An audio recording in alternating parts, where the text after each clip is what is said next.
ദൈവം പരിശുദ്ധൻ,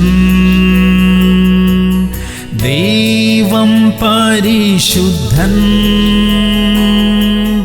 ദൈവം പരിശുദ്ധൻ,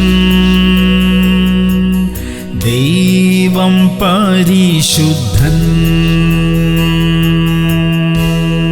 ആവർത്തനം 5:33. നിങ്ങൾ ജീവിച്ചിരിക്കേണ്ടതിനും നിങ്ങൾക്ക് നന്നായിരിക്കേണ്ടതിനും നിങ്ങളുടെ ദൈവമായ യഹോവ നിങ്ങളോട് കൽപ്പിച്ചിട്ടുള്ള എല്ലാ വഴിയിലും നടന്നുകൊള്ളുവിൻ. പ്രിയമുള്ളവരെ, ദൈവ കൽപ്പനകളെ ലംഘിക്കരുത്. അനുസരണത്തിൽ അനുഗ്രഹമുണ്ട്. അപ്പോൾ നമ്മൾ ജീവിച്ചിരിക്കും, ആരോഗ്യത്തോടെ ഇരിക്കും, കാര്യങ്ങളെല്ലാം നന്നായി നടക്കും, ദീർഘായുസ്സോടെ ഇരിക്കും. ഈ അനുഗ്രഹങ്ങളെല്ലാം നമ്മുടെ ജീവിതത്തിൽ സംഭവിക്കട്ടെ. നമ്മുടെ ശരീരത്തിലെ എല്ലാ ആരോഗ്യ പ്രശ്നങ്ങളും മാറിപ്പോകട്ടെ. പ്രാർത്ഥിക്കാം. സ്വർഗീയ പിതാവേ, അവിടുന്ന് ഞങ്ങളെ സൗഖ്യമാക്കുന്ന ദൈവമായിരിക്കയാൽ സ്തോത്രം. ശാരീരികമായ എല്ലാ ബലഹീനതകളും എല്ലാ ആരോഗ്യ പ്രശ്നങ്ങളെയും നീക്കിത്തരണമേ അപ്പാ, യേശു ക്രിസ്തുവിന്റെ നാമത്തിൽ തന്നെ.